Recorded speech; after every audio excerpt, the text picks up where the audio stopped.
Screen flow. God, I hate how they do that. Recording in progress. Okay, that was quite funny. Right, ScreenFlow is now recording. Good. All right. So, we will do one last attempt at our Twitter thing today. So, if you tweet something, the most likes on the tweet will get another 50 house points by the end of the session. So this will be pretty good. And can you guys stop whispering in the background, please? It's incredibly distracting. Okay, cool. Let's get started. So this is what the house point table looks like so far. We have Incendio in the clear lead. I don't think they're going to be overtaken, to be honest. We have a house cup, which has just arrived. We have gifts that have arrived that are in the process of being ordered for everyone in the winning house, but there is still everything to play for between Lumos and Impervious and Incendio, potentially. Impervious needs to be updated. Yes, probably. A few community wins. So Mario has very kindly put a very nice write-up about how to find an editor. I'm sure someone can find a link to it on Circle and stick it in the chat, just in case you guys haven't seen that. So that's very good. Well done, Mario, and thank you very much for that. James also had a really nice comment about like impact on a YouTube channel, and that's always really nice to see. I've watched your video before going to my Big Four interviews. Would like to thank you so much, as your video definitely helped me prep. I've got both EY and PwC, and I'm in a dilemma which one's the right for me. And that's really cool. It's always nice getting those sorts of comments. Helps us feel that what we're putting out there is worth something, not just beyond the numbers and stuff. Because often, like when you're doing YouTube, it can be very easy to just like see views as a number, but really realizing that like every view is like a person who has given us at least 30 seconds of their time to register as a view, to watch our thing. I think that's quite humbling. Always useful to remind ourselves of that, especially as our channels grow up.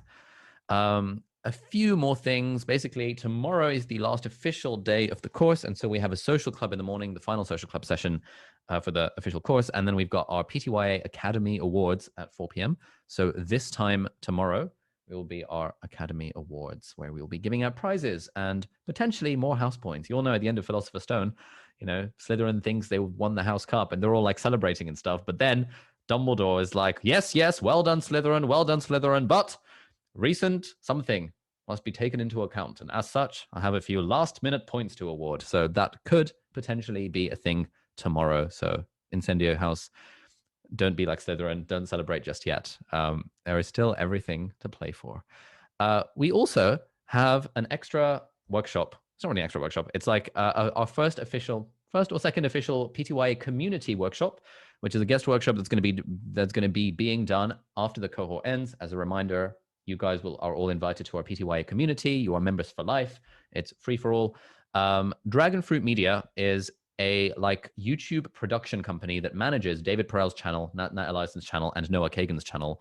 And so they're going to be talking to us all about YouTube retention and the scientific method, how to use retention data to improve your videos. This is something that they look at in anal detail with David and Noah's channel in particular. And those channels have grown quite fast over the last few months. So that'll be quite interesting. We'll be talking about a framework for incremental growth, deciphering common patterns in retention starts, A/B testing, editing concepts for retention, and lots of Notion templates. So that's free for all of our students, all of the alumni of the Part-Time YouTuber Academy on Friday, the 30th of July. Do we have a time for that yet? It's at 5 p.m. BST. So you can stick that in your calendar. If you haven't yet downloaded the community calendar, more instructions will be in your emails about how to download the community calendar at some point in the next few days. Right, this is the very last official live session of the course. It's been 6 weeks. You guys have been absolutely smashing it. This is probably the most engaged cohort we've ever had. They're definitely the most homework's done in any cohort we've ever had. So well done for continuing to do the work.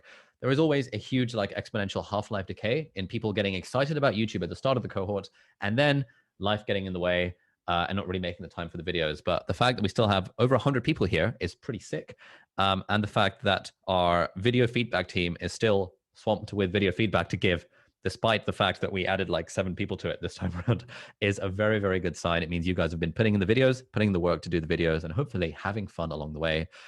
In week 6, on Monday, we talked about monetizing and growing our empire. And today is sort of an integrative session where I share a few final truths We'll hopefully answer any and all questions that you guys have, and we'll try and put everything together to basically give us the best foundation moving forwards. Because to be honest, as we've said time and time again, you can't really expect anything fun to happen to your YouTube channel in the 6 weeks of the course. But the point of the 6 weeks of the course is to set you up for the next 2 years. Whether you're starting YouTube for the first time or whether you've got a channel of 100,000, hopefully you've all learned something and taken something away from these last 6 weeks that you can apply in terms of systems, in terms of mindsets, in terms of strategies to grow your channel moving forward. Tomorrow is our Part-Time YouTuber Academy Awards. More details about that will be going out in an email later today. And yeah, stick that in your calendar because it will be there. And as a reminder, this week's assignment is community content creation. Your job is to produce an unscripted video. This should be the easiest video of the entire cohort. You don't need to script anything. All you need to do is get a handful of questions, at least 5, maybe 10, maybe 15, however many you can get. Ask your friends, ask your audience, ask your family, ask whoever. Make them up. Get a list of questions from Google. Use that 36 questions to fall in love exercise that you might have seen an article about many years ago. Just basically do an unscripted Q&A, and hopefully this will show you that it is very easy to make community content. And if you make 50%, 25 to 50% of your content community based, probably closer to 25% if you want to grow. If you make 1 in 4 videos a community video, it means you only need 3 proper videos every month, because one of them can just be a Q&A or a day in the life or like an assumptions video, or there's all sorts of stuff that the community will be asking you for. These are videos that we make to deepen the relationship that we already have with our fans. So integrate and grow with your new system. Let's get things started. Now, before we start, a few hard truths. Last time I referenced this was probably in week 1. And so it's worth bearing in mind everything we know about YouTube. How do you grow on YouTube? The only way to grow on YouTube is to make videos that people want to watch. The only way to grow on YouTube is to make videos that people want to watch. If you're making videos, but they're videos that people don't want to watch, then there's no way you're going to grow on YouTube. Is YouTube easy? What's the answer? People in the chat. Is growing on YouTube easy? Is making YouTube videos easy? For the beginners who've been doing this over the last 6 weeks, what do you reckon? Correct. It is not. It is not easy at all. You have to do filming, you got to do editing, you got to do writing, you got to do storytelling, branding, public speaking. All of these things are skills that people do as their full-time jobs. But as YouTubers, we have to be a jack of all trades. We have to combine elements from all of these and do them to an exceptionally high standard so that we can stand out on what is a pretty saturated and crowded platform. But to be honest, it's still early days. So YouTube is not easy. These are all specialized skills. And I want to share a segment from one of the Q&As that Elizabeth did in the last cohort, which a lot of people found useful and helps us answer the question of like, is YouTube easy? Like, what if I don't feel like making a video? So let's make sure my sound is being shared, and I'll just play this. Like a stressful day, or like, you're really not feeling. You're just like, oh God, I need to film, and like you want to have that really positive or good vibe or your vibe, and you're like, you know what, I just got to do it. Like, if so, how much does that happen? And like, other than just getting on with it, is there any other thing that you just feel like, are you good at like just getting through it? I love this question, especially because it was already, has this ever potentially happened? This happens, I think, only in my last 2-3 videos have I actually felt. So I was talking to someone yesterday on a one-to-one call, and they were like, oh, I just don't know, I don't find this too much fun. And I'm like, 3 videos. Okay, what if I told you in all honesty, so I have like 32 or 33 videos. For my first 20, 21, 22, I was crying before putting it out. No, before filming it, before putting it out, after filming it, because I was crying and I was texting Angus saying, I just put 20 hours of work into something and it's so shit, like it's so bad. Anyone who's going to watch this is going to think, what is this idiot doing? And this cannot ever see the light of day. It's so obvious and so terrible, and I hate it. And I hated it before doing it because I knew I didn't have my script. I hated it after filming it because I was like, oh God, that was so bad. And I hated it after editing it because I wasted so much time where I could be working or studying going into something terrible. So this was my process every single video. The only joy that I got was when people would say, oh, this is actually okay and this is nice and the videos would do well. The process itself was a shit show and a pain and the worst thing I have ever been through. It was terrible, terrible. Did I ever want to film? No, I dreaded it. I hated it. I hated the angle. I had my old camera, my old lens. Oh my God, my old lens would distort my face. So I would look weird and I was like, I hate this. Like people will think that I look like this because no one's commenting on it. They're like, oh my God. So it's there was so much that went into me despising turning on my camera. But I think it was more like the bigger picture for me. And that's when, like, with 3 videos, I would say so strongly, please don't say that you hate this yet, because you do, you absolutely do. But there's a huge chance that if you that will change. And I will say now, like, I look forward to filming videos in a way. Am I tired? Absolutely. Absolutely. I've had over 100 hours of work for the last few weeks. I'm exhausted. I always film last thing at night. So I'm always putting out my camera at 9 p.m. after 13, 14 hours of like doing shit all day. And I'm dead. My mom looks at my videos and she's like, I can see your eye bags from here. You don't look, your eyes aren't shining. And I'm like, where do you want this shine to come from? I'm so dead. You don't realize. You should be happy I'm even doing this. So yes, that happens all the time. It goes back to my only principle, which is I don't take any excuses for myself. I'm like, you're going to do this. I don't care. And working through that pain is my only like way of going through it. And then I hate myself enough. So if I in the beginning, I used to put it off and I'd be like, oh yeah, I'll do this later. Or like, I just don't feel I'm going to start feeling better. That will never happen. Like I fully believe that for irrational feelings, you will never get trained out of them. You just need to ignore them. And me thinking that my face looks weird and that my videos are terrible and that everyone in the internet will hate me and I'm going to go in the news and I'm going to be like the worst thing that ever happened since like CERN invented the internet. That's all irrational and it won't go away. So it's up to me to like shut that off and do the work as soon as possible. And you just get, I think, better at it. Yeah. Put on loud music when you're putting out on your softbox. Like if you're lucky and unlucky and having to put a setup up, put on some loud music, sing along to it, and just like cry on the inside and do the video. Is my tip. People won't notice except your mom. So if I don't look tired, that's great because trust me, I am. Okay, awesome. Thank you for that. I think I especially, and maybe some other people need to hear that. Just like, look, you're always going to feel like you're never always going to want to do it. So just get it done. And you should be sponsored by Nike or something because you just do it. It seems like your catchphrase, which is great. It's honestly, it's just honest. So yeah, thank you for that. Like Alrighty. day or like, you know, you So may not feel useful advice from Elizabeth right there. And I'm glad we recorded that clip for to use in this session forever, because I think it is a pretty solid summary analysis of what it can feel like to record a video. And I think one thing that I didn't realize when we first started running these cohorts is because I was like at the time 3 years into doing YouTube videos, I'd actually kind of forgotten the emotional side of it, the side of it where it's like actually quite a lot of effort to film a video. And if you haven't been doing that sort of thing for 3 years, it can be a bit overwhelming at times. But I really like the thing that Elizabeth said, which is that what she said to herself was, I have decided, I've made a commitment to doing this. There are no excuses. I'm going to put out a video every single week. And yeah, that's how you do it. And Elizabeth's channel is now like 75,000 subscribers or something ridiculous like that, making decent chunks of money. That's what happens when you do stuff consistently and try and make it good, but sort of consistency above all else. Having said that, a few other things on this note. So success obviously doesn't happen overnight. We've seen the stats: 1 million subscribers, 4,000 videos; 100,000 subscribers, 1,000 videos; 10,000 subscribers, 400 videos; 152 videos, the average channel to reach their first 1,000 subscribers. If you're a beginner and you're struggling with video number 3, don't worry. Get to video number 153 and you will stop struggling with it, because that's kind of what it takes. And these were the stats for our channel. But even then, even with the accelerated growth rate of my channel, it was still 52 videos before we hit the first 1,000 subscribers.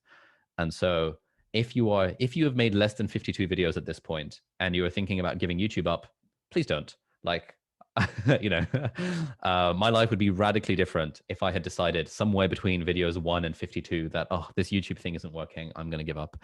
And here we are, now talking to 114 of you and having a great time and hanging out with the team. And it's just like life has just been completely changed for me as a result of the YouTube channel. Elizabeth's life has changed as a result of her YouTube channel. My housemate Sheen started YouTube like 3 or 4 months ago. Her life has changed already as a result of the YouTube channel. You know, this is the sort of stuff that can happen. We just hit the 1.95 million subscriber mark, nearly on 2 million, hopefully in the next week or so, but 390 videos. These are 390 public videos probably got a handful of unlisted videos, and I've probably made about 400 videos on top of this for various online courses. So, making a video for an online course is fairly similar to making a YouTube video. And so like the overall number of reps that I've gotten in over the last 4 years has been about 800 videos. And so that'll give you some perspective. And hopefully the quality of those is pretty okay as well. The graphs are always going to look exponential like this. Like if you're at the start of your journey, if you're in the middle of your journey, it's just really, really, really hard. It's impossible to appreciate what the numbers could potentially look like in the future. This is genuinely a problem I'm having right now, where I find it so hard to imagine that our business could be growing. Like we're definitely on like an exponential growth trajectory. We're going to do 3 million in revenue this year. And I'm just thinking, okay, next year, everything's going to fall down. Like how can you possibly go higher than 3 million? But that's the thing. Like when you're on that growth curve, like you can see what's behind you and you can be like, okay, it's worked so far, but it's really, really hard to see what's ahead of you. And what I would say is one video every week for 2 years, and I guarantee your life will change. But you have to have the faith and the patience to kind of keep going with it. Now, what is the point of this course? Basically, the point of this course is to give you the tools, to give you the system, to give you the mindset that you need to set yourself up for the next 2, 3, 4 years of being on YouTube. This course is not a magic bullet. Like, hopefully we made it very clear on the page where you guys bought the course that this course is not a magic bullet. There's no special secret sauce that is suddenly going to transform your YouTube channel, except outsourcing editing, which lots of you have yet to do and should do like from now on. Apart from outsourcing editing, there is no magic bullet that will help your YouTube channel grow. But hopefully what the course does and what we've tried to do is give you a system to make it as effortless as possible to make videos every week, and a little bit about how to make those videos actually good. And potentially, if you're one of our advanced students, a little bit about how to scale beyond that once you're comfortable making at least one good video every week, how to do things like outsource editing and repurpose and monetize your audience in an interesting way off of YouTube. So what have we gone over? We've gone over how to find our niche, how to refine our niche, how to build a studio, camera confidence. We've had a ton of guest workshops around speaking, and we've talked a little bit about how to be more productive as a creator, and that's more stuff we're going to go over today. We talked about how to conceive. I talked about how to capture and find ideas, how to generate ideas and refine them into titles and thumbnails. We've talked about hooks. We've talked about scripts, and we've talked about how to add flair to our videos to make them more interesting. We've talked about how to parallel process, like treat our videos as slow burns rather than as heavy lifts. We talked about content calendars and scheduling, and we talked about how we can distribute stuff to multiple social platforms. We've talked about how we can expand, how we can build an email list, how we can grow our newsletter, how we can go on LinkedIn, TikTok, Instagram by using these pillar pieces of content. And we had Joe Gannon's guest workshop all about repurposing. And we've talked about how you can outsource to a freelancer and ultimately how you can build your own team. But the first step for that is outsourcing your editing to freelancers. And we talked about the strategy for monetization and how you can get partnerships and how you can potentially build your own products. But all that is stuff that happens further down the line once you've got an established audience. But coming back to our main point, the only way to grow on YouTube is to make videos that people want to watch. And that gets us into this debate about quantity versus quality. Should you make one good video a month, or should you make like 4 mediocre videos a month? Like all of that kind of stuff. And the way that I think of it is that for 99% of people, quality comes from quantity. All of this stuff, the writing, the filming, the scripting, the editing, the public speaking, the camera skills, all this kind of stuff, it benefits from quantity. The more of it you do, when you're at the point where I am, where I've made 800 videos, you're pretty confident. I'm pretty confident I can make a video. When it comes to, we were plotting out a course earlier today thinking we should do a course about how to work with a personal assistant. And it's like we can have that idea and draft it out and we know it's going to be good. We know the videos are going to be good because I've been making videos, 800 videos for the last 4 years. The quality comes from the quantity. And to be honest, every single creative art benefits from quantity as well. For example, if you're an artist, you need to just paint a shit ton of stuff to actually get good at it. It would be really weird for you to say, oh, I'm not going to paint a single thing unless I know the very first one or the very third one or even the 50th one can actually be good. If you're a writer, it would be really, really freaking dumb for you to say, I'm not going to write anything unless I know it's going to be a masterpiece and hit the New York Times bestseller list. You just got to write. And as you do more and more writing, you get better at writing. And then your writing gets to a point, once you've put in the quantity, to get to a point where it's actually good. The old school sort of mode, the old school way of approaching businesses generally was cave mode. I like to call it. It's like, I've got an idea for a thing. I'm going to go into my cave. I'm going to build my thing. 3 years later, I'm going to come out of my cave and I'm going to unveil my product to the world and people will want to buy my thing or read my book or whatever. that strategy really doesn't work anymore in any kind of creative sphere of life at all, or in business. And the new school way of doing this is to iterate in public. It's to get a minimal viable product. It's to talk to lots of people. It's to really kind of understand the audience, figure out exactly what they want. And it's about shipping stuff and continuing to ship stuff over time and iterating and making it slightly better each time. Can't remember who it was who says it, but one of these like Y Combinator investor type people says that if you are not absolutely embarrassed by the first product that you put out to the public, it means you have launched too late. The stuff you produce should be an embarrassment to you, because that means you've shipped it on time, you've shipped it early, you've shipped it often enough, and you can iterate over time. So it's not really about the quality of an individual video. It's about the quality of our videos overall, and that only improves by putting out lots and lots of them. One of the things that holds us back that we often talk about is this disease of perfectionism. I was hearing about some of the stuff that's been happening in the Housemaster sessions, which I hear have been well attended and pretty good. But there are still some people who haven't done a single like homework assignment, haven't made a single video. People who are like, oh, well, I was planning to go through the course first and get all the theory, and then I wanted to set up my lights and camera and make sure the whole set design was sorted, the whole shebang. And we're in week 6 of the course, and if you haven't made a video, you're suffering from this disease of perfectionism, thinking that video number 1 makes a difference in the grand scheme of things. No one cares what video number 1 is. People start to care what video number 231 is. So the more you let your disease of perfectionism hold you back from creating content, just things don't work out that way. Things don't work out that way. You publish stuff, you put stuff out on the internet, and you get feedback. That's one of the really nice things about YouTube. You can write a blog post, stick it on your website, and no one's ever going to read it. Like, it's very hard to get feedback on that blog post. But you can publish a video, and because the YouTube algorithm is a thing, some people will see that video.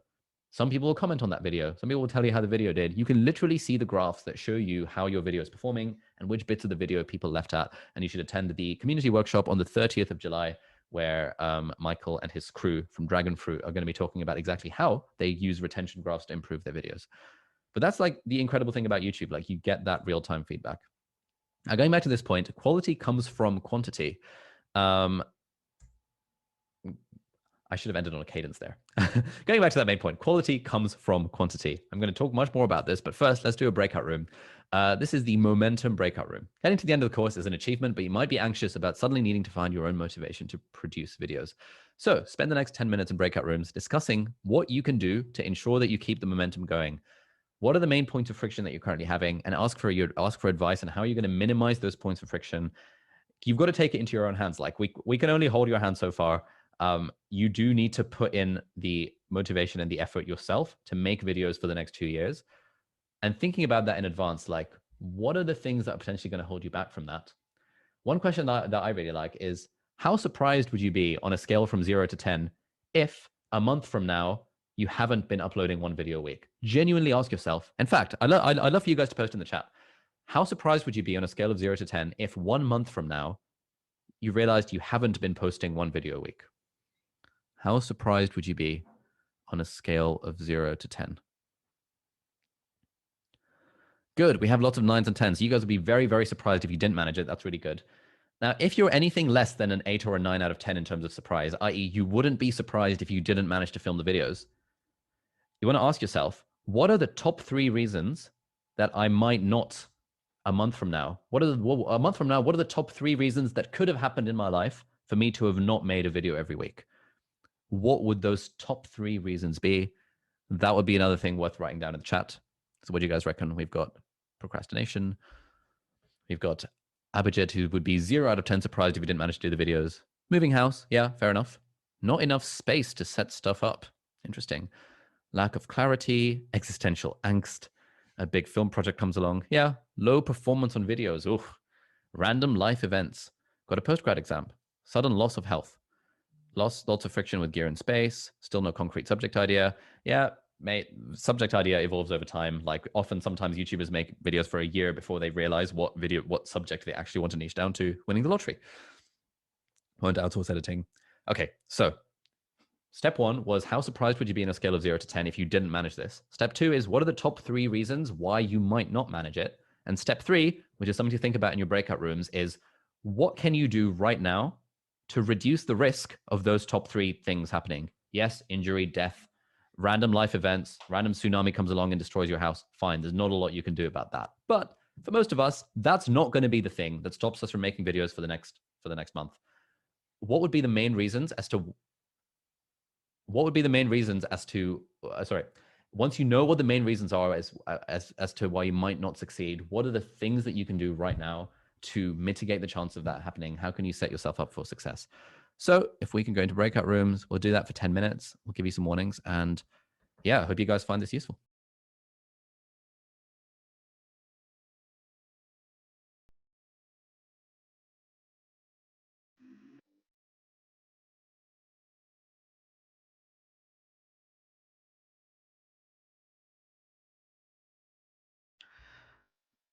All right, welcome back, everyone. Love to hear. Oh, oops, my video's gone.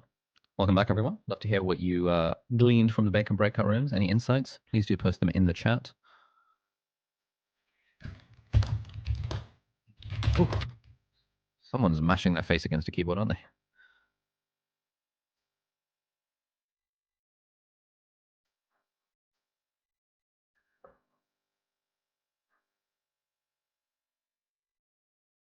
So we've got the spotlight effect, Kanban boards. Most of us are looking for editors to save time. Nice. Now that now I've had a chance to talk it out, I'm no longer a zero. Excellent. Find your why to combat procrastination. Sophie was very inspiring, apparently. Well done, Sophie. Get an editor and get over my desire to creatively control the entire process. Agreed. Public commitment. Absolutely need to outsource video editing. 100%. Outsource editing. Taking forever to film. I think a teleprompter would help. Ooh, interesting. I am not too bullish on the teleprompter thing, but we can talk about that at the end. Batching, cut up the video into pieces. Nobody cares about jump cuts. Yep, absolutely. Jump cuts are absolutely a staple of YouTube. People are used to seeing jump cuts. I love my teleprompter on my smartphone. Oh, interesting. Oh, no, sorry. Hey. Batching, definitely. I wouldn't be surprised if I failed, but I'm going to do my very best not to. Rent a building with me. Yeah, that could work. Let's do it. Not worrying if I have acne or don't look the best, lol. Yeah, man. You can always fix it in post. No, I'm kidding. I always have like spots on my nose. It's really annoying. I watch the videos and I'm like, why is there a spot on my nose? But whatevs. I don't think anyone else seems to care because no one comments on it in the videos. Anyway, back to our main point. The only way to grow on YouTube is to make videos that people want to watch. Now, the other hard truth here is that consistency is table stakes. Consistency is the bare minimum that you need to succeed on YouTube, but consistency is necessary but not sufficient for growth on YouTube. Consistency alone and just making a load of videos is not actually going to help you grow on YouTube. The reason quantity of videos helps is because quantity makes your videos better, hopefully. But if you're just filming the same sort of video again and again and again and not changing anything, then you're trying to do that thing where, it's not deliberate practice. You're not actively improving your skills over time. You're passively hoping your skills over time will improve. I've been guilty of this for the last 3 or 4 years when it comes to the piano and the guitar. When I sit down on the piano to play something, I am not stretching myself. I'm not actively trying to improve. I'm just playing stuff. I'm playing stuff in the key of D major, which is my favorite key. Other than C major is fine. It's easy, but it just looks less impressive when you're not playing black notes. So I play everything in D major. I play a cheeky 1, 5, 6, 4 progression, improvise over the top of it a little bit, sing a few songs, sing some James Arthur, sing some Disney. It's all the stuff I've been able to do for the last 5 years. But I just sit at the piano and I noodle away. The same on the guitar. Bang out some Ed Sheeran, bang out some Castle on a Hill, bang out some George Mayer once in a while, but John Mayer once in a while, but not the good stuff, not the really hard stuff, the really easy stuff, just playing a chord and trying to sing along. I have not improved at the guitar or the piano over the last 4 years because I've been consistently playing the piano and the guitar, but I haven't actually been trying to improve. And that's the key here. Consistency is necessary, but not sufficient for growth. Consistency is not enough. If you're an artist and you just try and paint the same thing again and again and again, maybe you'll get better at painting that same thing, but you won't actually improve your skills. If you're a writer and you write crap every time and don't actively try and improve, you're just going to be writing crap for the rest of your life. It's hard to improve writing just by default without feedback. If you're a sportsman, if you're a football player, yes, you can kick a ball around every single day and your abilities to kick a ball around will improve. But it's when you stretch yourself, when you go into that discomfort area, that is when you get growth. if you want to play video games, you want to play video games for a living, and you're stuck like, and you don't bother doing drills or increasing your APMs or, you know, doing the things that the pro gamers do, you're going to be stuck at exactly the same level. And so the really bad news is if you're consistent, but you're still not growing as fast as you'd like, it just means that your videos aren't good enough. And this is the hard truth. Most of us in the course, we're still beginners. We've not been consistently posting videos every single week for the last 2 years. But I would say about 6 months into the journey, if you've been posting videos each week, you should start to see some momentum. And if you're not, if you're posting videos every week for 6 months and you haven't yet started to see some momentum, started to see a growth in the numbers and the comments, it just means your videos aren't good enough. And that is a hard pill to swallow because, you know, the advice we'd be giving to beginners is, oh, just make videos. It's fine. Consistency. But, you know, I've been consistent on the guitar and piano the last 5 years, haven't improved one bit because I haven't been actively trying to stretch my abilities to improve my videos. Either your videos aren't good enough or your expectations are wildly off base. We had a question in one of our exec calls yesterday. I was showing a friend of mine's channel that's grown to 600,000 subscribers in a year. And I was talking about like all the amazing things they were doing. I can't remember who it was, but they asked something like, oh, well, if they're doing so well, then why haven't they grown that much on YouTube? And I was like, I was shocked. I was like, 600,000 subscribers in 1 year, like with like, I don't know, 50 videos. That is like absolutely freaking insane levels of growth on YouTube. And so if our expectations are that 600,000 subscribers in a year is doable, that's just so wildly off base that like we're not going to bother going on the YouTube journey if we don't have a dose of realism about what it takes to grow on YouTube, which is why I always flash up that slide, 152 videos on average to hit 1,000 subscribers. But if your expectations are not wildly off base because you've seen that slide, if you're consistent, but you're still not growing, it just means your videos aren't good enough. The good news is that good enough is actually easier on YouTube than in most other fields. What does it mean for a video to be good enough? Basically, it just means that people need to click on the video and people need to watch the video. But the reason YouTube is easier than others is because video as a platform is growing. Every month, more and more people, especially in parts of the developing world these days, are going on the internet. Video as a platform is always growing. Reading as a platform is falling. TV as a platform is falling. Podcasts and video are growing at a ridiculous rate. YouTube is also easier than other things because of the algorithm. There is almost no other field in which you can just publish something for free without asking anyone for permission, and your work will just automatically get seen by people. Like the objective of the YouTube algorithm is to keep people on YouTube and to keep them watching stuff that they like. And so it's so hard to find anything else in which you can just make something and people will watch it. Like marketing your video or selling your video is just not a thing you have to worry about because the algorithm is there doing that work for you. If you start a business, build it and they will come is not a successful growth strategy. It's not a viable strategy. Build it and hope that people will notice is not a viable strategy for running a business. But create a video and hope that people will find it is actually a viable strategy for YouTube thanks to the algorithm. So the algorithm is like the best thing and also the worst thing about YouTube. YouTube is also easier than other platforms because the analytics is just so ridiculously, insanely strong. We have a course on our part-time YouTuber Academy with a company called AMA that we've hired to do analytics for our channel for the last few months, almost a year now, actually. No, about 6 months. And that course is a deep dive into exactly how to use analytics to grow your channel. But to be honest, you can get the main stuff. Just go on YouTube Studio. They will literally show you, here is how your videos are doing. This is your thumbnail click-through rate. You know, we had a video that we put out yesterday. I'll show you. It was, oh no, I'm on the wrong YouTube account. I hate it when this happens.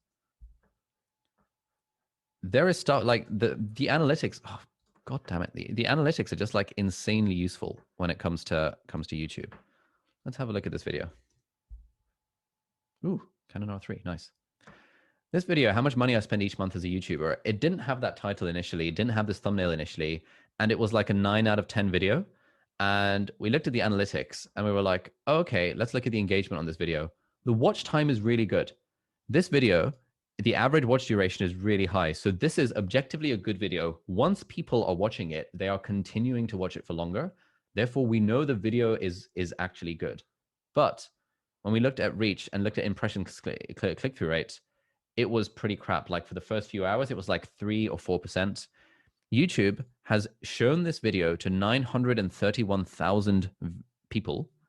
YouTube has been doing their bit. I cannot complain that, oh my God, YouTube's being mean to me. YouTube has literally shown my title and thumbnail to 931,000 viewers, and 4.2% of them have clicked through. to get 38.7 thousand views. Like, that's not very good for us. For us, for a video to do really well, it's going to have a 10% click-through rate. And I know that we could have got a better title and thumbnail, but we chose a shitty title and a shitty thumbnail, and the video bombed at the start. But the good news is YouTube has literally told us this. And so yesterday, Angus and I and Christian were frantically messaging on Slack to be like, why is this video doing so crap? Like, we could change the title, change the thumbnail, try this, try that. We're doing all these things. And now that we did a few changes, we can now see the sort of the trajectory starting to grow up. So we've used YouTube Analytics to identify exactly what was going wrong with our video, because they've literally told us.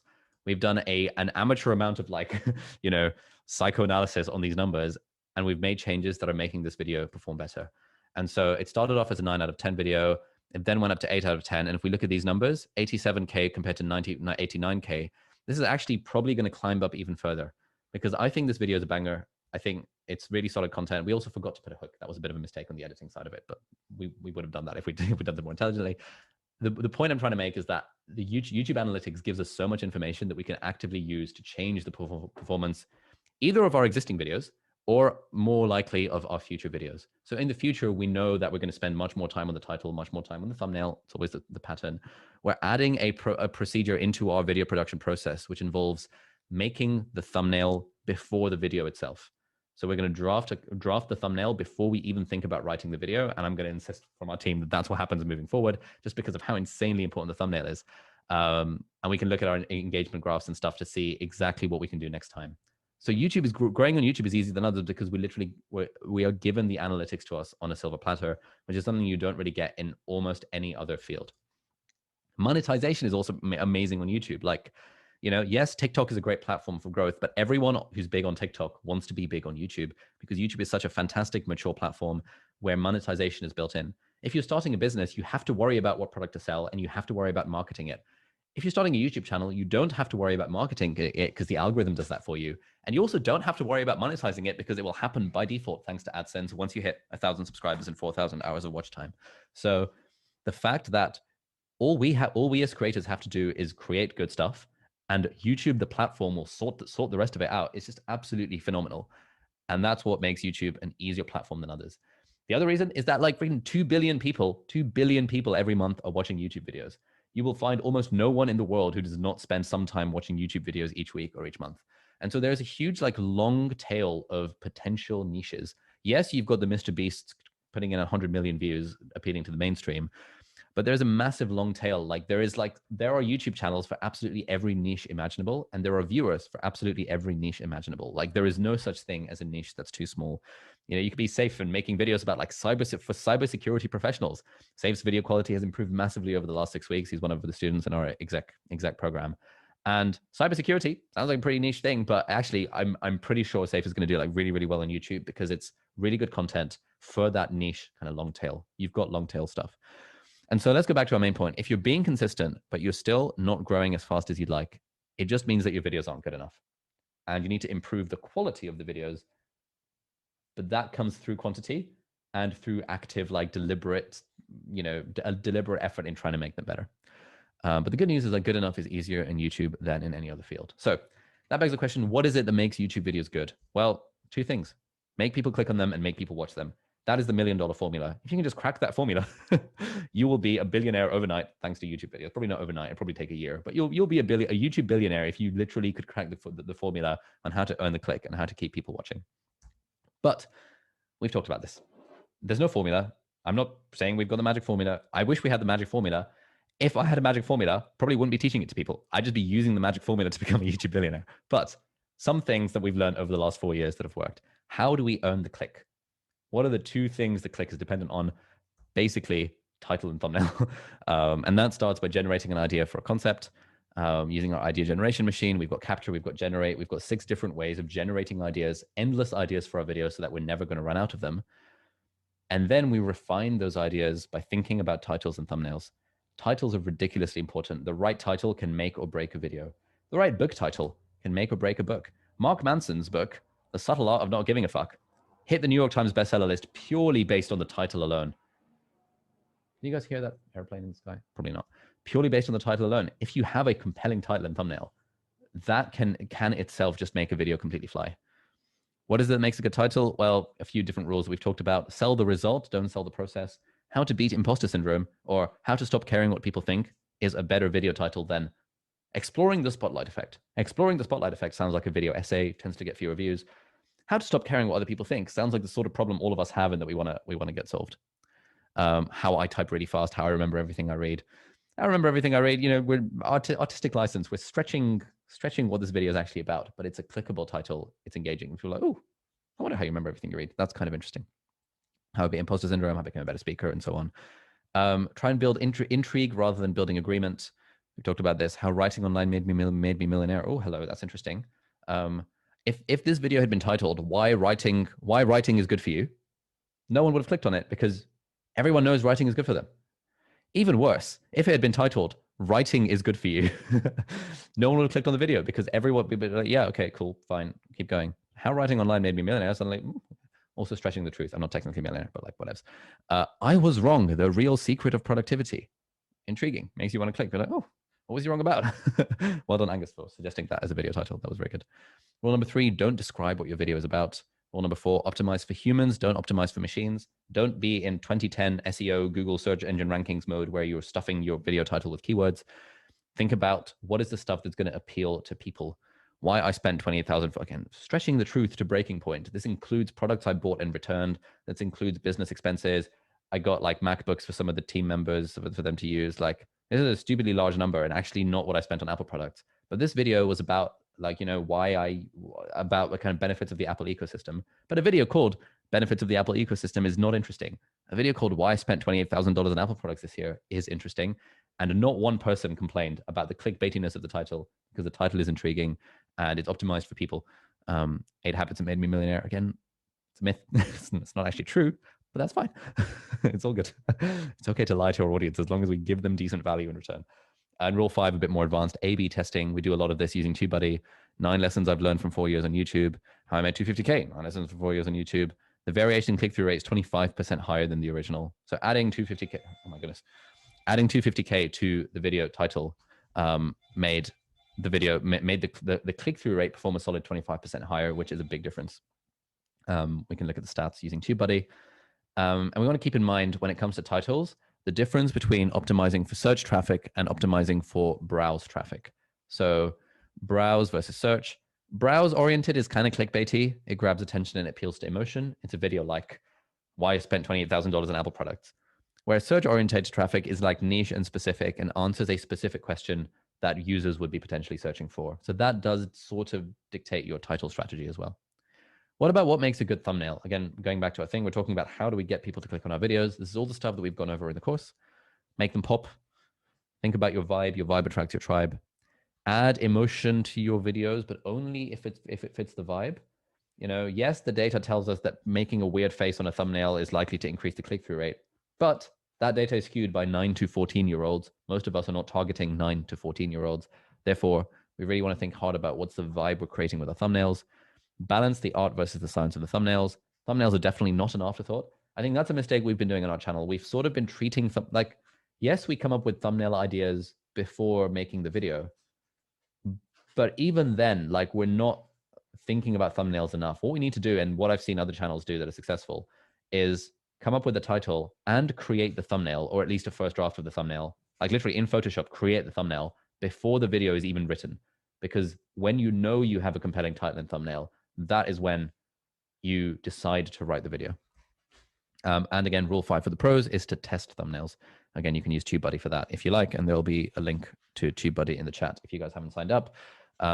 We've got a free 60-day trial for the Legend plan, which is normally $49 a month. So you can try that for 2 months, see if you like it, and see if the A/B testing feature will be useful for you. So that's step 1, earn the click. And then step 2 is just keep people watching.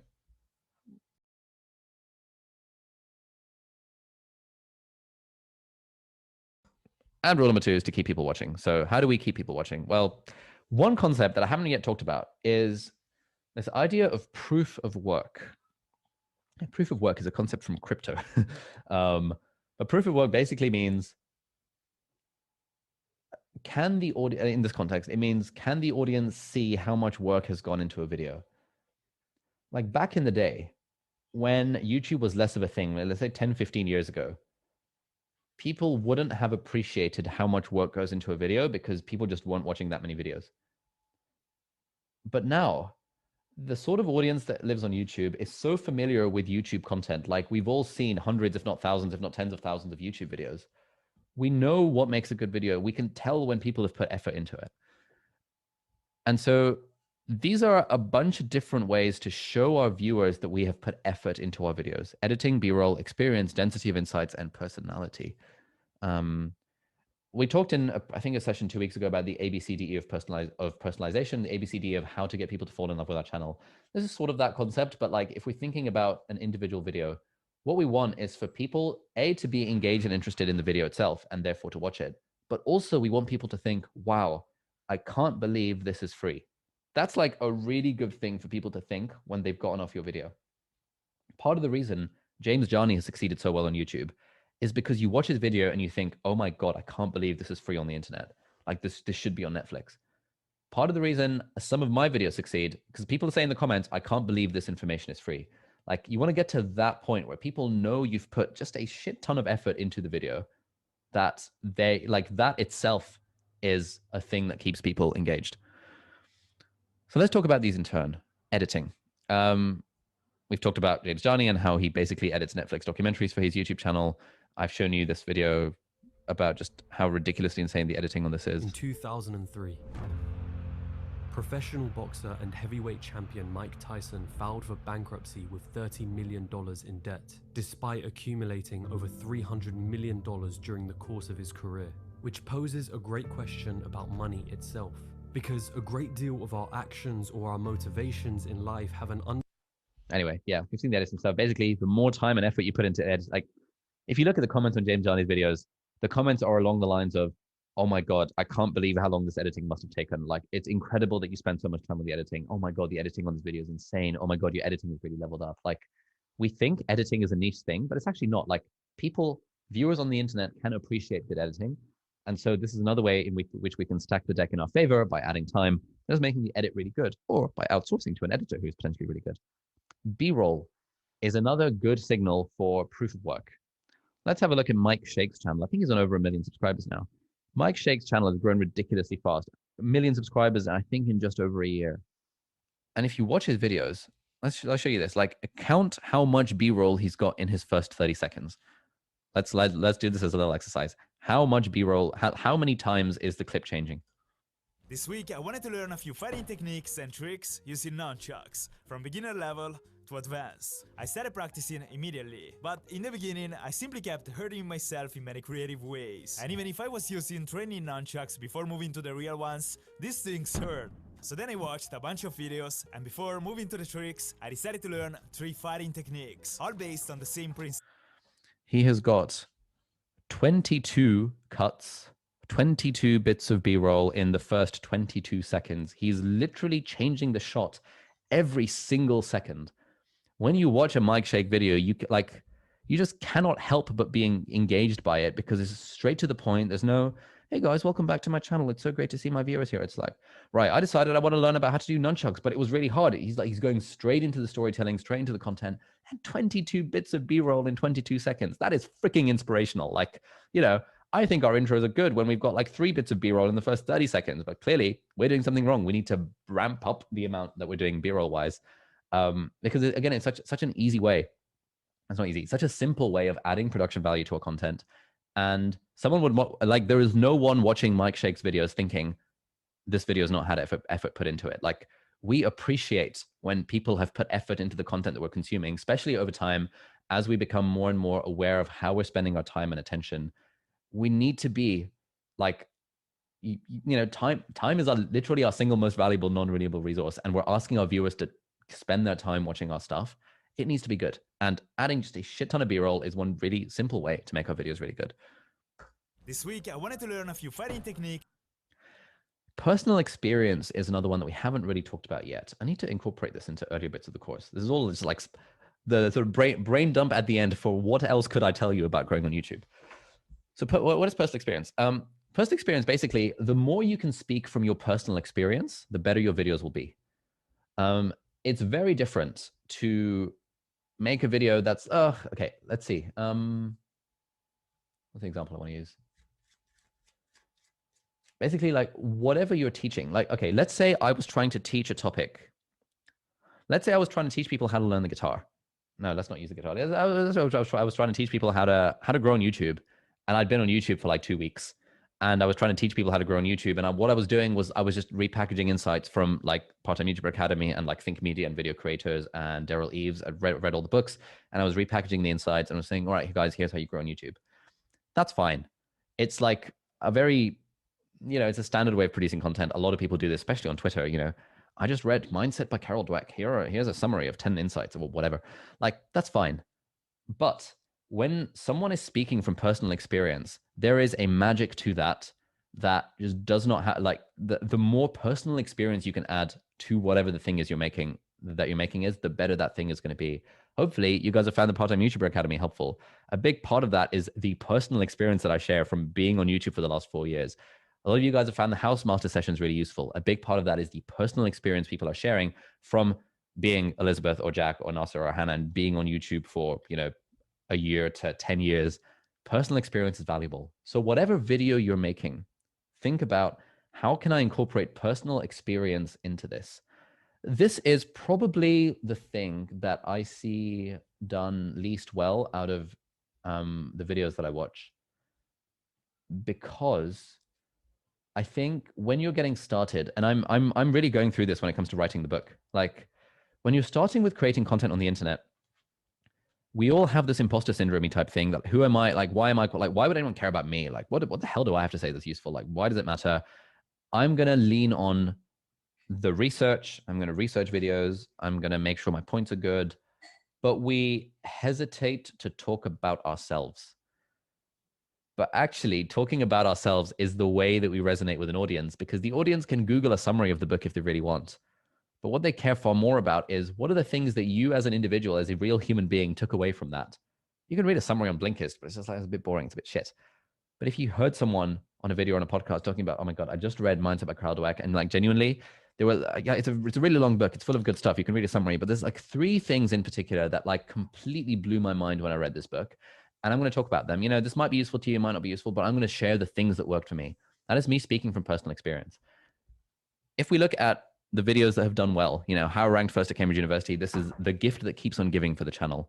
This was a whole year of personal experience of me working like ridiculously long hours in the library of Emmanuel College in Cambridge, like freaking like with my friends, Pomodoro technique, study with me playlist in the background, Lord of the Rings, making spider diagram after spider diagram, memorizing a shit ton of stuff about essays, and condensing a year worth of personal experience into a 17-minute long video.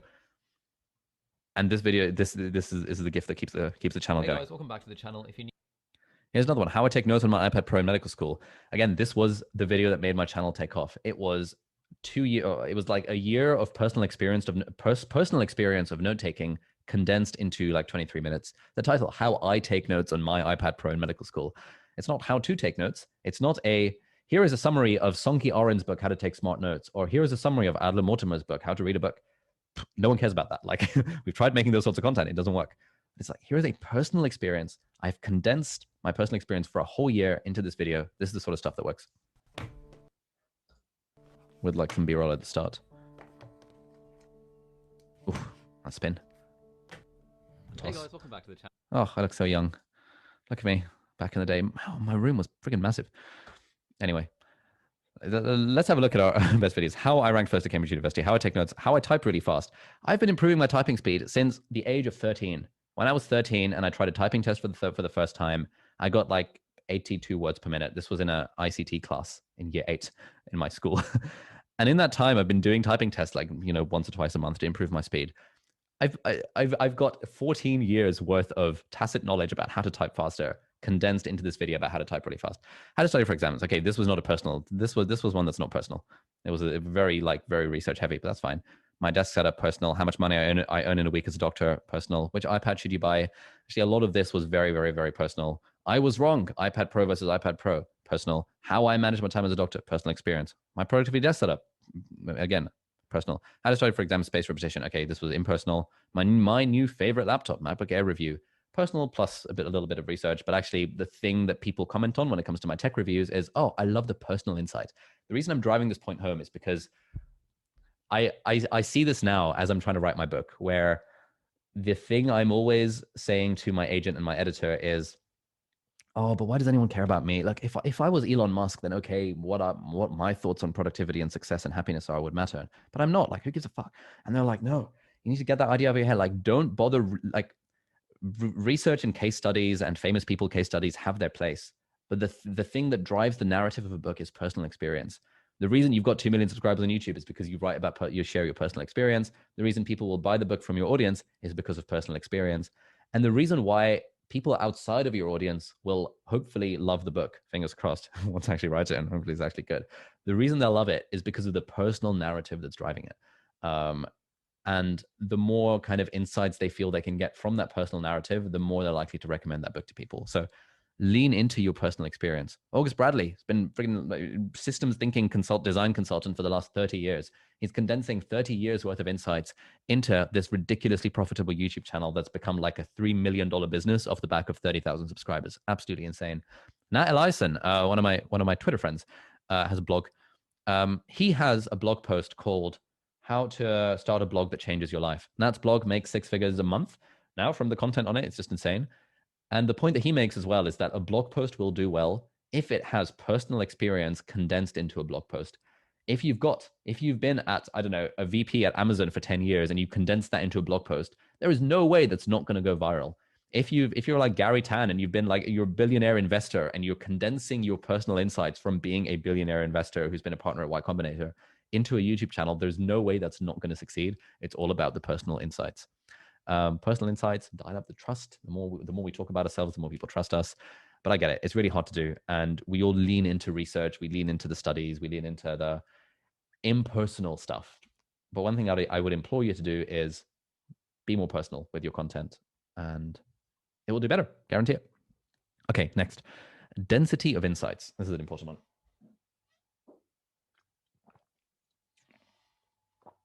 Again, something that Nat talks about when it comes to what makes an effective blog post, and definitely when it comes to what makes an effective educational YouTube video. It's how much insight can you cram into every single 30 seconds or something like that. Atomic Habits is a very, very, very good book. And part of the reason it's so good is because as you read it, you want to highlight basically every other paragraph. And that is like I had a Zoom call with him a few months ago, randomly, basically asking for advice on how to write a book. And he was like, yeah, I took like 6 years to put Atomic Habits together because what he wanted to do was make people feel the need to highlight basically the whole book. There's such a huge density of insights in Atomic Habits, which is why it's just breakout success, 4 or 5 million copies sold already in the last few years. It's absolutely insane. Whereas what you read in most nonfiction self-help big idea books is one central idea and then fluff that backs it up. But no one who's read Atomic Habits says that it's fluff, and that's why it's doing so well.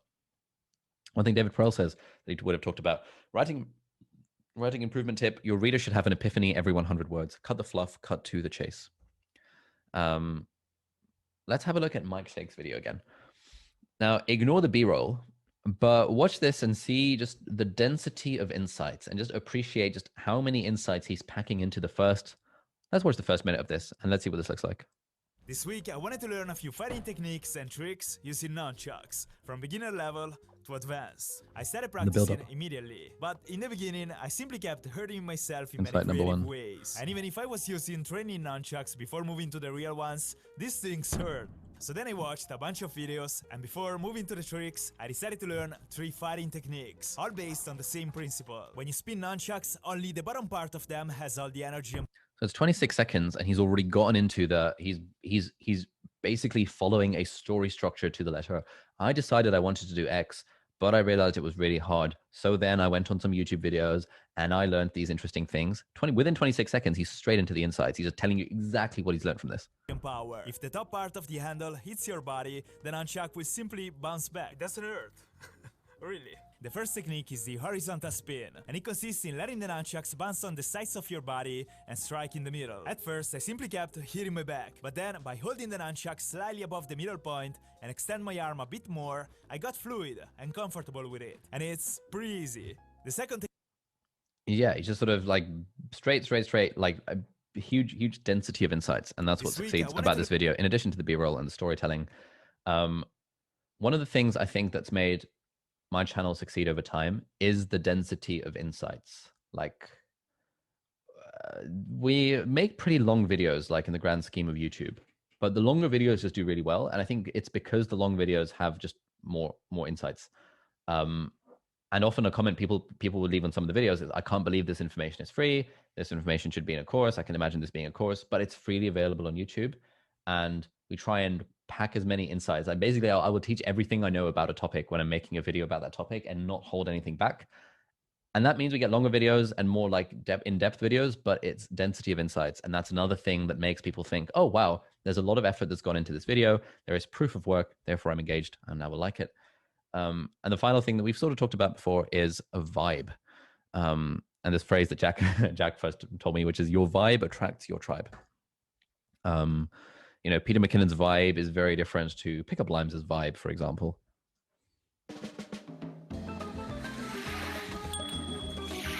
Over the years, I've collected so much equipment, so we are continuing to get rid of everything. Hundreds and thousands of dollars of photo and video equipment continues to go out the door today. Fun fact, if you wear an Easy Rig while riding a boosted scooter, you don't need a kickstand. It's not everyone's cup of tea, but it's a cup of tea for about like 6 million people. Peter McKinnon's vibe attracts his tribe. Mr. Beast, your vibe attracts your tribe. Very different vibe to Peter McKinnon, very different vibe to Matt D'Avella. Still obviously really, really successful. Let's have a look at this. I'm in front of a restaurant with a $100,000 check. Hey, how's it going? I'm curious if you would quit your job for $100,000. No, I don't think I would. Like, I have got bills to pay. You could get a different. Loads of B-roll, strong hook, B-roll thing every 1 second. There's text on screen, pattern interrupts. He's doing the whole shebang. I'm in front of a restaurant with a $100,000 check.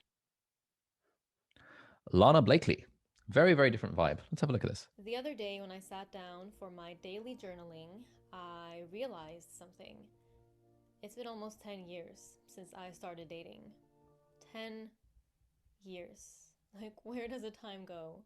Now, that realization in itself probably isn't very interesting, but what is interesting is that upon realizing that, I took some time to reflect on the time that's passed, and Very different vibe. Not that much B-roll. Very low key, very chill, very relaxed. 30 seconds have gone by and she still hasn't really gotten into the content, but it's fine. The vibe attracts a tribe. Her kind of laid back, like, it's making me want to speak slowly as well, because I realized I've sort of been speaking at this frenetic. Let's take a chill pill, relax.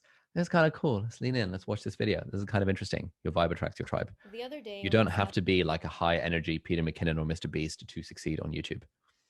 Let's look at Elizabeth's. Hiya, if you're new here, my name is Elizabeth. I'm a medical student and an artist living in London, and today I am going to do the full walkthrough of my Notion setup for my second brain. I already have a full video on why a second brain. I would have cut the rambly. I already have a full video about sort of pointing to a video at the start of a video. Probably not the best thing to do, but this video did well. But the point we're making here is your vibe attracts your tribe. Elizabeth's vibe here is very warm, friendly. Hi, I'm Elizabeth. I'm a medical student in London. The background music, it's all like upbeat and it's nice and it's acoustic and it's got a little bit of like a beat to it and just makes you want to smile. It makes you think, oh, this is nice. It's a very different vibe to Peter McKinnon. It's a very different vibe to Lana Blakely or Nathaniel Drew or Matt D'Avella, but it's a vibe that works. And this vibe attracts people that are like sort of wholesome people that are like, oh, Elizabeth, we love you. We support you unconditionally, all this kind of stuff. Your vibe attracts your tribe. Hiya, if you're new here, my name is Elizabeth. I'm a medical student and an artist living in London. It's always the same tone. Hiya, if you're new here, I'm Elizabeth. I'm a medical student and artist living in London. It's just so wholesome. It's so nice. Like, it's great. Have a look at Nathaniel Drews. I want to show you how to remember your life, to capture it, understand it, digest it. In a way, I see this as a powerful skill for the 21st century. I see the work that I do capturing my experiences as a form of oxygen, a sort of therapy for me. It helps me make sense of things. It helps me breathe in this confusing, changing world. Remembering my life. Very different vibe. More Lana Blakely vibes, but also more like, you know, guru rather than guide. I want to help you with doing this. Like a little bit. He's got a sultry tone. He's got the music. He's got the cinematic shots. Different vibe. Not Peter McKinnon, not Mr. Beast, but it's a vibe that works. And so we really want to be thinking actively about want to show you what is the vibe that we are creating in our content. So that's it. Step one, get people to click on the videos, pick a topic, make a good title, make a good thumbnail, and get people to watch the videos. Show that you've put in effort into making the videos. You've got the proof of work. You've done the ABCD of personalization. You've done decent storytelling. You've packed in density of insights. You've used your personal experience. You've thought about the vibe, and you've edited the video really well. That's all it takes. That's all it takes to succeed on YouTube. Just do all of that stuff, and then do it every week for the next 2 years. And I guarantee that your life will change. And you'll email us 2 years from now, and we'll be like, sick, your YouTube channel is doing really well. Do you want to be a house master on the PTY? We'd love to have you, because you have been putting in the work every week for the last 2 years and doing all of this stuff. And now you're succeeding on YouTube, unsurprisingly. Honestly, if anyone watching, if you did all of the things I've just described, I would be shocked if your channel didn't get some decent momentum in the next 6 months. That would be pretty surprising. I would be surprised. I would be an 8 out of 10 surprised if someone were to do that and the channel were not to get momentum in the next 6 months. But that's not quite the guarantee. The guarantee is one video every week for 2 years and your life will change. We've talked about the Hive framework, hook, intro, value, and screen sales pitch as a way of structuring our videos. You know, we know that people's attention span is a bit shit.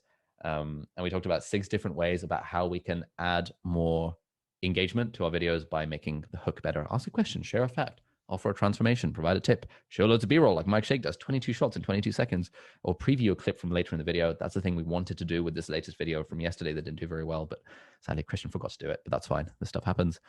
We want to give our viewers value. That comes from the writing. It comes from the structure. We've talked about FBR, fast, bad, wrong, A-roll versus voiceover, minimizing repetition, flair, and intellectual property. We've talked about generating ideas. We've talked about the idea generator machine as an illustration of intellectual property.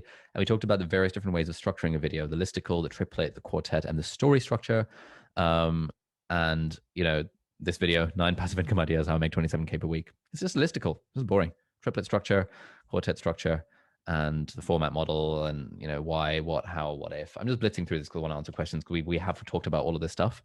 And the hero's journey story. If you watch any of Mike Shake's video, he really does this hero's journey storytelling thing really, really well. That's one of the things that makes him succeed. Who is the character? What do they want? What are the stakes? Why can't they get what they want? What helps them? How do they get what they want? And how are they transformed, crucially, by the experience? So what is it that makes YouTube videos good? Well, earn the click and then keep them watching.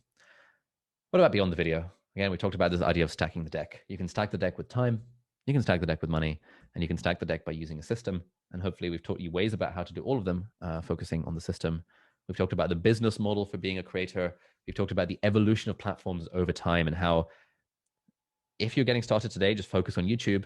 If you're already been doing YouTube for at least a year, then I would consider maybe branching out into newsletter and blog and Twitter and that kind of stuff. But there's a real risk of, like, you know, splitting your focus across many different things, probably less useful overall than doubling down on YouTube. YouTube is still the single best platform to grow on in 2021.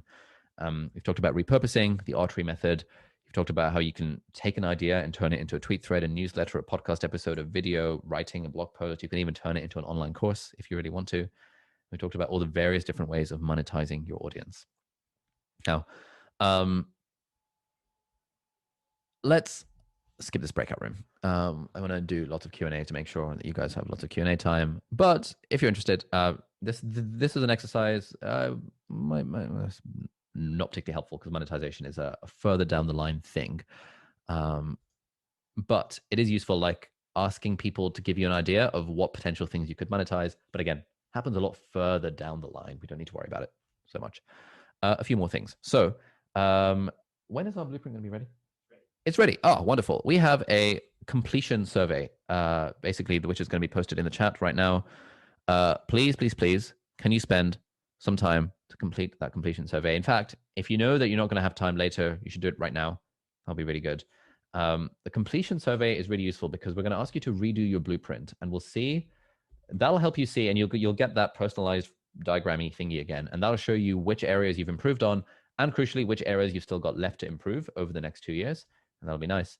And it also asks those like coaching-y heavy questions about like how you're going to keep the momentum going, and like genuinely engaging with that is a very, very, very good way of like, you know, actually being sort of keeping the momentum going. Also, if you want to be an affiliate of the YouTuber Academy, you have to complete this survey. Like, you have to, like, it's not allowed. So if you want to be an affiliate for us and get 10% commission for future cohorts of the course, if you fancy making a video like review of the P2IA, then that would be good. Also, if you make a video called review of the P2IA, even if it's not really relevant to your channel content, it can often get lots of views. And if it's good, i.e. high production value, and using all the techniques we've taught you, then we'll stick it on our website as well.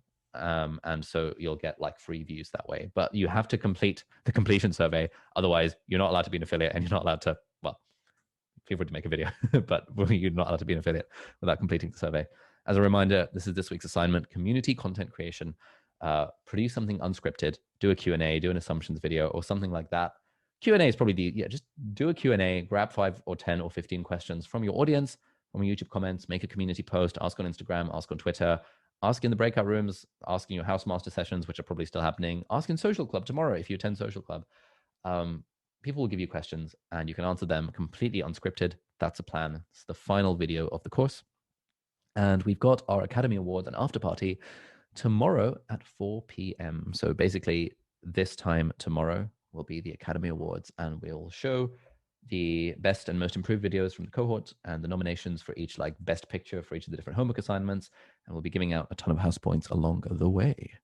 There will be a link here for you guys to vote for the Part-Time YouTuber Academy Awards, and lots of the prizes will be given based on the public vote.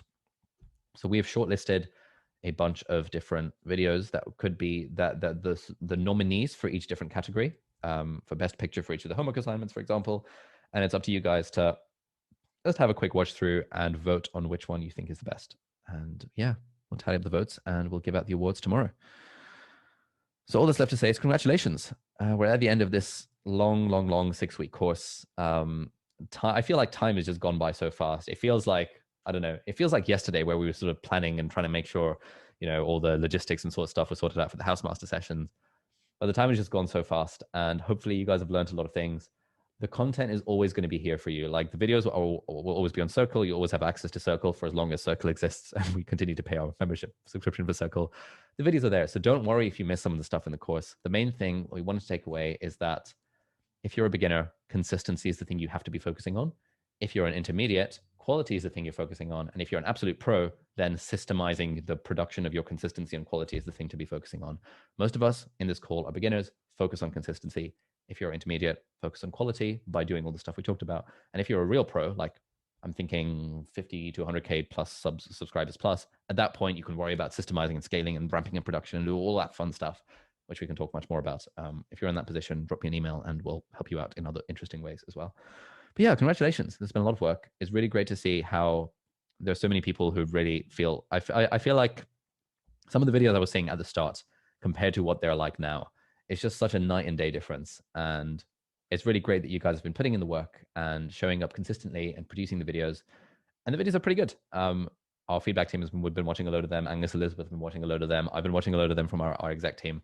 They're actually very good. They're really, really solid. And I always feel really impressed when it's like, oh yes, this is a solid video. And there's so many ideas that I've managed to steal away from other people's videos as well by watching videos in the cohort. So yeah, super proud of you guys. I think it's amazing that we've come this far in the last 6 weeks. And I'm super, super excited. I'm almost tearing up thinking about it. I'm super excited for the next 2 years of your YouTube journey. And I guarantee, 100% guarantee, that if you stick with it, then it will completely change your life. And it'll be fun, but you just have to stick with it, and you've got to put in the work. But the good news is it's not really work; it's just kind of fun. So, yeah, let's do a final huzzah in terms of the Q&A, and basically, yeah, if you have any question to, I honestly, like while the Q&A is happening, I would recommend filling out the survey. There are 124 of you here. You know, it takes maybe 10-15 minutes to fill out the survey, so you can do that while listening to me, and if anything particularly interesting has come up, you'll just listen to me. But I would recommend opening the survey up in a new tab, and yeah, completing that right now, because you've got some time right now. Let's do that. Cool. Okay, Maggie, Can you elaborate on the architect approach and what makes it faster, and when would it be better from your perspective? Ooh, okay.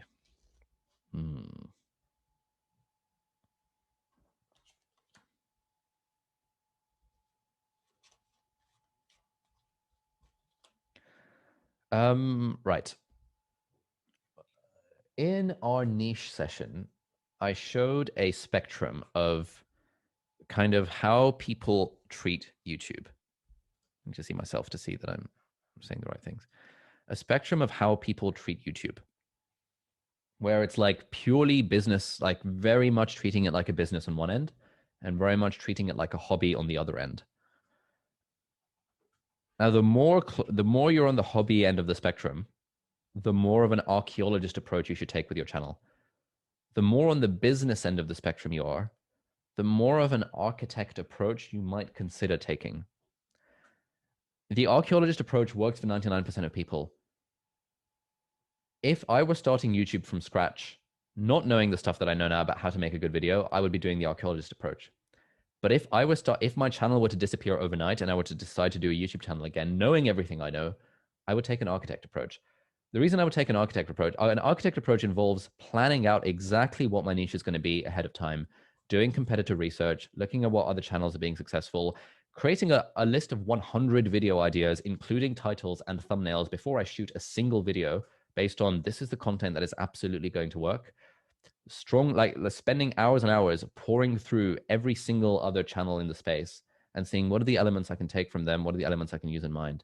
I'd be using our branding components. I'd be thinking, okay, from day one, what is the sort of vibe I want my channel to be? Whose vibe do I want to imitate? Do I want to be a dash of Peter McKinnon, which with a little bit of Lana Blakely and a little bit of Matt Diavolo thrown in for good measure, and then I'll add my own banter to that. I'd be thinking, what are the rituals? What are the icons? What is the stuff that I can have? How can I open all my videos? Can I open all my videos reading a book? Maybe saying reading a book.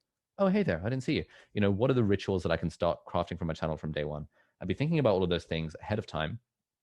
And then when I make the videos, I would be so good at making videos already that I wouldn't have to worry. Like, obviously my editing is going to be world class. Obviously I'm going to be sick of speaking to a camera. Obviously my storytelling is great. Obviously I'm packing density of insights. Obviously I'm talking about stuff I've got personal experience in. I'd be probably outsourcing editing because I'd be putting money into this. I'd be possibly hiring writers because I'd be putting money into this to do extra research. This would be the approach that I would take to YouTube if my channel were deleted and I had to start again tomorrow. But in describing that, hopefully most of you are are thinking that sounds really, really bad. Like, I do not want to be doing that. Hopefully, as I describe that, especially if you're a beginner, you're thinking, okay, that's probably not what I want to be doing. Even if it is what you want to be doing, like, I probably wouldn't recommend it. Like, it's very hard to be good at. Okay, if you are already a filmmaker, if you're already a professional videographer, if like, we've got a few people in the course who are professional videographers, been making content for 10 years already, in that position, you can take more of an architect approach because you don't have to worry about actually learning the craft of making videos. But if you're starting to learn the craft of making videos, there is no way in hell the architect approach is going to work for you because it's just too hard. You probably could do it, but again, speaking to 124 people here, maybe there's 1 or 2 people here who I'd prescribe the architect approach to. The other 122, honestly, if you're a beginner, consistency; if you're intermediate, quality; and if you're pro, scale. I wouldn't really use an architect approach unless you're fully in. I want to treat this as a business 100% from day one, and I want to do all of that work ahead of time, and then I'm really going to bash through this and commit to it for the next like 2 years. So hopefully that's somewhat useful. Mitya, how long after publishing is it still worth revisiting titles and thumbnails? I had a chat with this guy called Charlie who runs the channel Charisma on Command. Charisma on Command has like 3 million subscribers. Bloody hell, 4.7 million subscribers. These guys actually don't publish videos particularly often, but they've got a backlog of like 200 videos.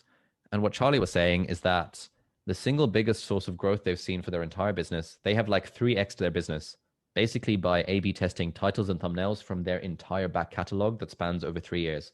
So it's never too long to change titles and thumbnails. But if you're a beginner, it's the wrong thing to be focusing on because as a beginner, again, consistency and quality are the things you care about. A/B testing titles and thumbnails is like a pro thing that kind of comes later. Does the usual audience understand editing? yes, people can tell. Like, people who watch YouTube videos have an appreciation of what good editing is and what a well-produced video looks like. They might not know exactly how to describe it. They might not be able to articulate, oh, the A cut was really tight, or oh, I loved how much B-roll you were using. Oh, I just loved the color grade there.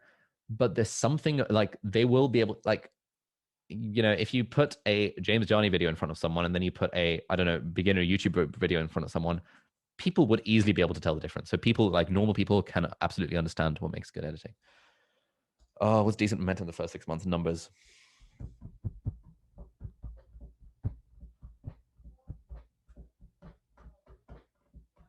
I think if you do all the things, if you take all the learnings from the course, even as a complete beginner, again, this depends on your niche. I know that Casper is in a niche. It depends on your total addressable market and all that kind of stuff.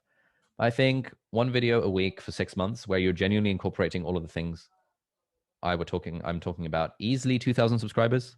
That would be my bar for momentum. Bearing in mind that this is all exponential growth. So that would be growing twice as fast as I did. And there are lots of people we've had in cohort 1 and cohort 2 who have grown significantly faster than I did at the start. This is excluding Elizabeth, who had like a shout out from me. So we'll exclude that from the thing. We'll exclude my housemate Sheen because she lives with me and there's a bit of unfairness in that. But there's actually, like, genuinely, like, at least a dozen people on the course, that on cohorts 1 and 2 that I know of, who've had faster growth than I had, i.e. 1,000 subscribers before the 52 video mark or before the 6 month mark. I think it's very doable. Like, if your stuff is good, it becomes easier and easier to stand out on YouTube because of the algorithm. If your stuff is bad, it becomes really freaking hard to stand out on YouTube. So, like, it's just, yeah, if you're actually applying those, I would be expecting at least 2,000 subscribers within the first 6 months, again, depending on your niche. If you're making videos in Dutch for people making Microsoft Excel content, maybe not, because your TAM, your total addressable market, is probably quite small. Mario, for the PTY review videos, are there any no-goes advice we're not allowed to share? No. Share whatever you like. I'm easy. Zach, if any of the essential cohorts did really well, will any get a proportion to any higher cost? Probably not. But if you're in that position, email us and we'll see.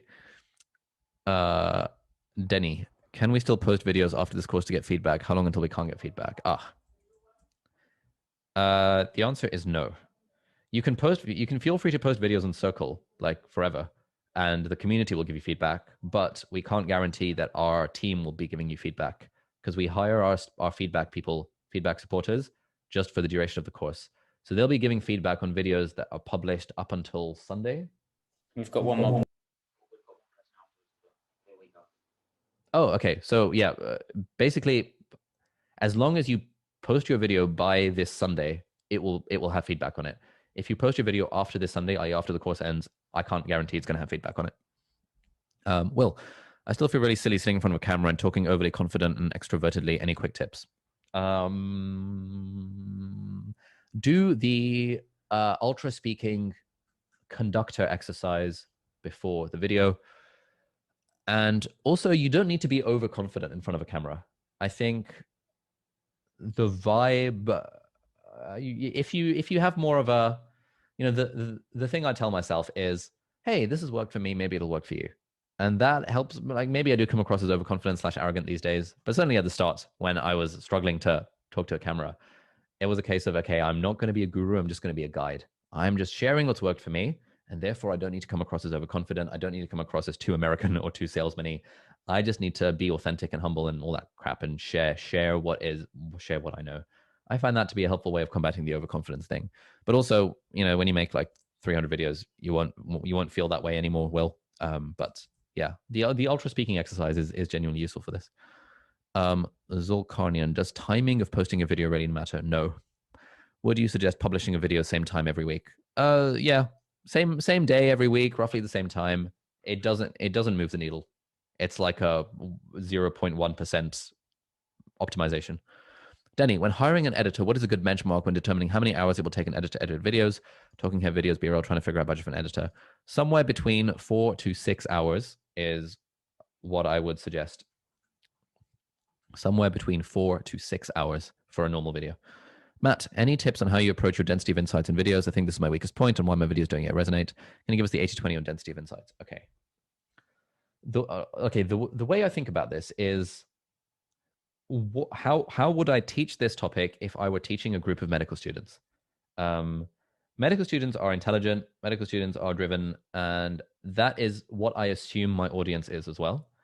And therefore, how would I teach this topic? Let me think.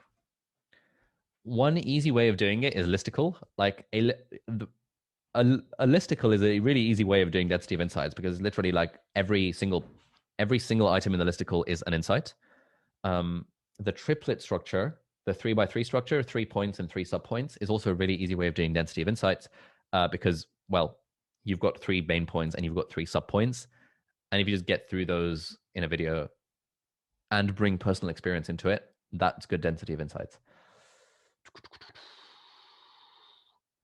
Telling people what you're going to do ahead of time in the video, I do that quite a lot. It kind of depends on the video, but I find that people appreciate it. For example, in my educational videos, when I'm saying, okay, we're going to start the video by talking about this, and then we'll talk about Y, and then we'll talk about Z, and there's timestamps in the video description if you want to check it out. Let's dive into it. That kind of spiel seems to resonate well. The fact that I put timestamps in the video is a good way of increasing density of insights and increasing viewer engagement. We don't quite have data on this. We're in the process of running A/B tests to see, does removing timestamps from a video change anything? Even if it did, to be honest, with the numbers, I think it's just better user experience to have timestamps. And I know that when I watch YouTube videos, someone like Gerald Undone, if I watch a half an hour, I'm not going to watch half an hour long video of him reviewing a camera, but I'll skip to the bits that interest me because I know what bits interest me. So I think that's another way of adding density of insights. Basically, yeah, it's just about how would you teach a topic if someone were to ask you about it and if that person were intelligent. Adam, on people per hour, you can set your budget type based on fixed price or per hour. Any thoughts on which one I should choose for my editor job post? I think I set mine to £100 per video. £100 per video. But it doesn't really matter. I think per fixed price, yeah, it really doesn't matter. Yeah, fixed price would be reasonable. Like £100 per video is sort of high end. You could set it to $50 per video, $75 per video, and just see what happens. And if you need to increase the budget after another round of revision, another round of like failing to find an editor, then you can. But I suspect you'll find an editor in the first round. Karen, regarding the newsletter, how do you do this in an efficient way? If I've got an email list and decide to send a weekly newsletter, is there any efficient tool to copy my Notion content and send it through the email?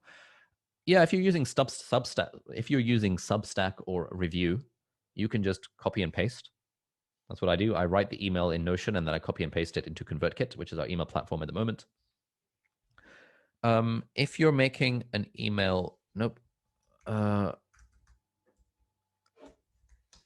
if you're making an email that is like has got stuff in it, like links to, hello, I don't do this anymore. That has links to stuff in it, then Review is actually quite good, because what you can do is it gives you this like sidebar where it can like import stuff from your Pocket or from your Twitter, probably not Notion, but or from their browser extension. Yeah, so you've seen like they've done there. You can just like drag and drop stuff. And so if you're sharing a list of links, you can build that up over time. I never really found that to be particularly helpful. I thought it was a bit gimmicky, but I actually this feature where you can just embed content, embed a tweet, embed links, etc. is quite good. So that would be a reason for using Review, but otherwise Substack or ConvertKit or anything else, you can just copy and paste from Notion. Christina, oh yeah, by the way, we've got 15 minutes left. Please do the survey if you haven't done the survey yet. It will be really helpful, I guarantee, and it will be useful for us. And then you'll get your affiliate link. Christina, I have a professionally produced wedding video that will be of interest to my niche audience that I want to share. It uses copyright music. That's a large part of the appeal. Too afraid of a copyright strike. What you can do is you can upload the video and then leave it as unlisted or private, and YouTube's copyright searchy thingy will look at the video even when it's not public, and it will tell you whether they're going to copyright strike you before you hit publish on the video. Now, the thing with copyright strikes on the videos is that you're actually unlikely to get a copyright strike. For the last vlog that I uploaded on my second channel, we used the Harry Potter soundtrack throughout. and I got a few emails. Like there's a difference between a copyright strike and a kind of copyright flag or whatever they call it. The copyright flag is just like, oh, the publisher of the music has taken ownership of the monetization of your video. So if your video is monetized, they'll be getting the ad revenue instead. Who cares? A copyright strike is, this is really bad. You want 3 strikes and you're out. I've never ever got a copyright strike. I've only ever had, oh, the publisher has said that this is their content, therefore you're not going to be able to monetize the video. That's actually pretty chill. And I think doing like, who is it? Elle Mills is a big YouTuber. Where she makes vlogs and stuff, which use like a big part of the appeal is the fact that she uses real music. Michael Bublé songs, or like, you know, just like popular songs. And there is a special magic when you use a popular song that people recognize that they can sing along to. The only drawback for her is that she can't monetize those videos. But I don't think she gets copyright struck for it. At least she didn't last time I heard her speak, which was in 2019. So either way, you can upload the video, leave it as unlisted or private, and see what happens. And then when you hit it to publish, you will know what happens. And if you're in danger of getting struck, they will tell you, and then you just don't publish the video. So that's nice and easy. Cool. Denny, if you had a ton of money to start YouTube but no skills, where are you putting your money in to start your channel? Number 1, editor, but where else? Can you list 3 areas of focus? Okay. I have no skills, but I have money. What can I do? Outsource editing to someone really good. I would actually hire a videographer as well. In the process of hiring a videographer, I've posted a job. If anyone's interested in becoming my full-time videographer and lives in London, let me know. Well, you can apply for the job. It's on my Twitter. I would hire a videographer who'll be able to help you batch film like once a week and do all the B-roll for you, because that'll be good. And I would hire a researcher, writer, content person full-time, whose job it would be to come up with titles and thumbnails, and also to come up with talking points for each video. It'll be expensive, but then all you are doing is being the talent and speaking on a camera, and the videographer is motivating you to film because you're paying them to come to your house one day a week, and the editor is doing all the editing. So editing, videography, and content writing would be my 3 areas of focus. Maggie, I have 50 subscribers on my channel, but one of the videos has 12K views by Polish people. Should I create a new channel so it won't get skewed? I'll be creating in English. Nah, it doesn't matter. YouTube is smart. It'll figure it out. This is not going to skew anything in particular. Kobe, how do we use analytics in the very beginning? Have a click-through rate, 5 to 50, low number of impressions. How do you use analytics with small numbers? I wouldn't bother, to be honest. I think analytics with very small numbers is when your numbers are that small, you can't read a lot into them statistically. Like a click-through rate of 15 to 20% is just insanely high. I would probably ignore analytics for the first like 20 videos and then start maybe looking at them. The thing I'd be looking at click-through rate and trying to improve my own over time. I'd be looking at average view duration. I'd be looking at the retention graphs, and I'd be looking at end screen click-through rate. So those 4 things. What did I say? I'm just going to write it down here. So I'd be looking at click-through rate, average view duration, retention graph, and end screen click-through rate. Those are the 4 metrics I'd care about. But I wouldn't be thinking, oh, what's a good click-through rate? I'd be thinking, okay, let me just track my own click-through rate and let's try and improve it over time. Pete, how often do you change both title and thumbnail? Because changing one then means the other doesn't reflect well. Yeah, rarely we change both title and thumbnail, unless, like for example, for yesterday's video, initially I changed just the title, and then it was like an hour later, and I just had a gut. I was like, oh, this thumbnail is so bad. Okay, let's just change this thumbnail as well. Let's just see what happens. That's unusual. Usually, for a test to be effective, it needs to be just one thing that you change. And certainly when we're doing A/B testing on TubeBuddy, we only change one thing at a time, either title or the thumbnail. Mario, Ali, from all of the many tips and actionable advice you gave us, thank you. Which specific point do you think people least follow through, not allowed to say outsource editing? Shit. I mean, the point people least follow through is one video every week for 2 years. But if I'm not allowed to say that as well, then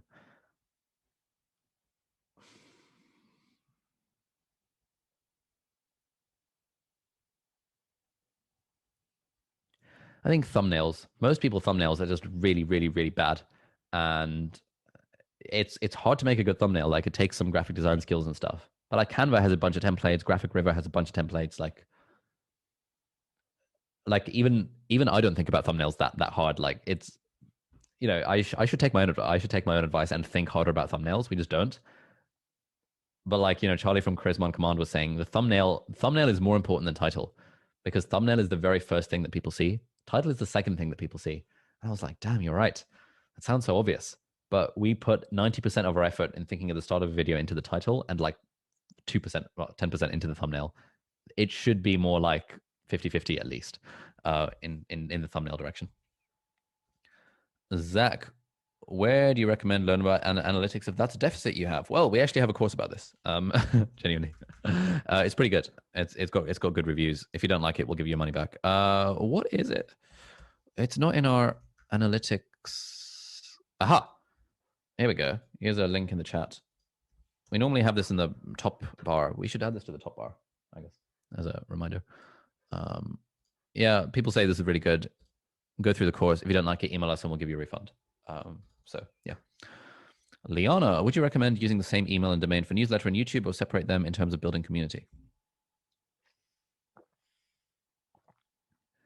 The same email and domain name. So the email is irrelevant because like no one knows what the email on your YouTube account is. The domain is also kind of irrelevant because no one knows. People don't go on youtube.com/Ali Abdaal or youtube.com/channel/H2641111 or whatever the channel ID is. Like, so the domain is kind of irrelevant. I think having the same name is useful because, well, it's like with any kind of branding exercise, like the more you can own a brand name, and having the same username across all your social platforms is really helpful. There's a good, this is good. Launch a co. Find the perfect name. I've got a friend who runs this, Strategy Sprints. Let's sort of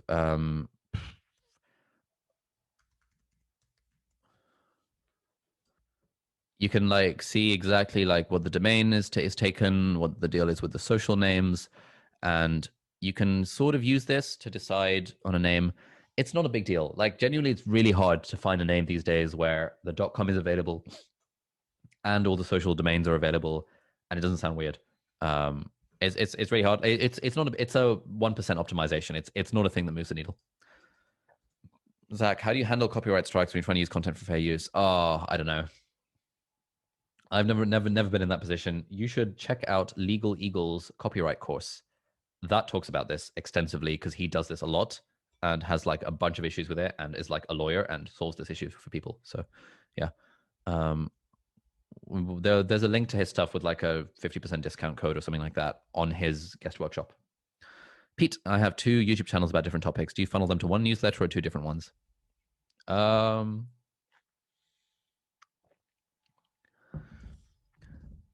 We don't want to think of it as a newsletter. We want to think of it as an email list. Okay, it depends. Pete, what are your YouTube channels and what are they about? Oh, is this Pete Matheson? IT, business type content and tech. Oh, sweet. That Pete. Okay.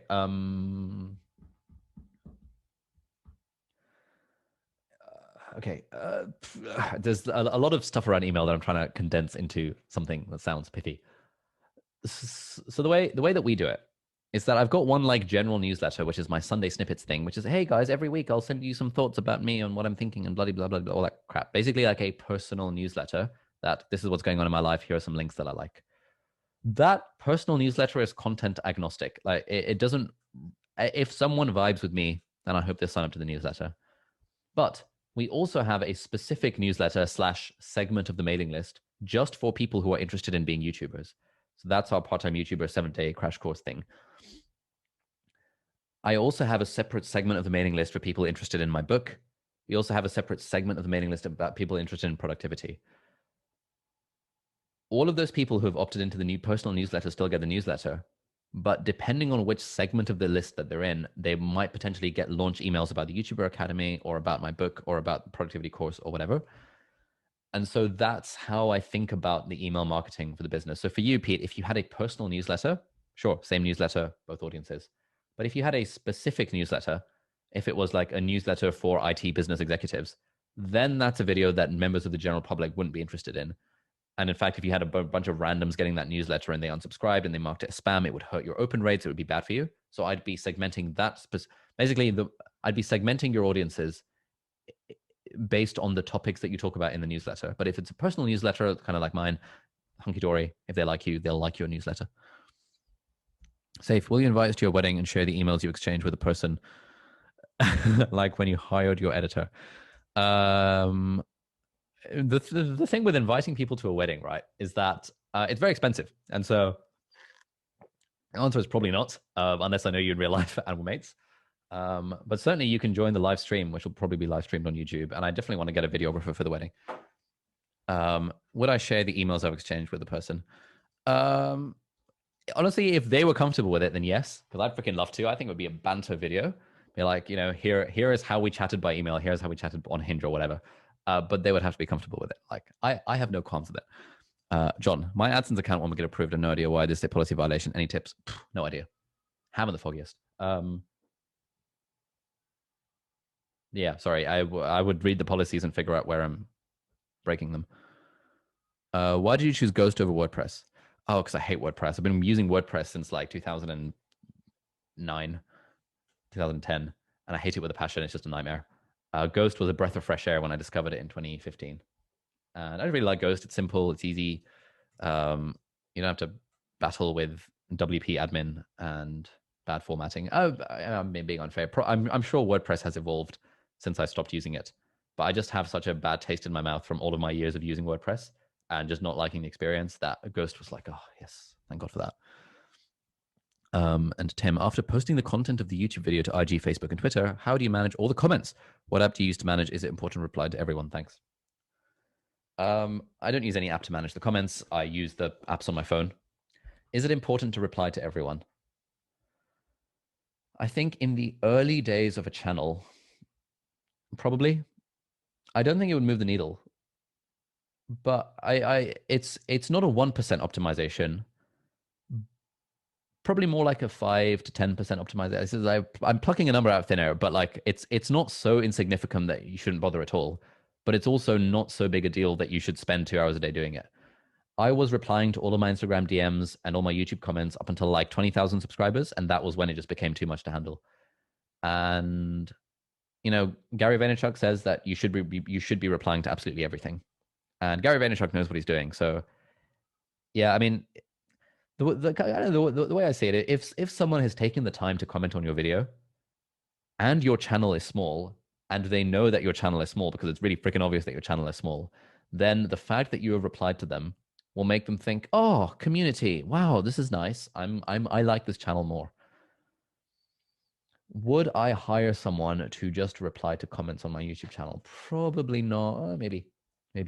I feel like people would clock that I've just hired someone for it. Like it would have less of a good effect because it's obvious that I am not personally the one replying to all the comments. But I do still try and heart every comment that I see, because then people get a notification that, oh, Ali Abdallah's loved your comment. And they're like, oh my God, Ali Abdallah noticed me. Yes.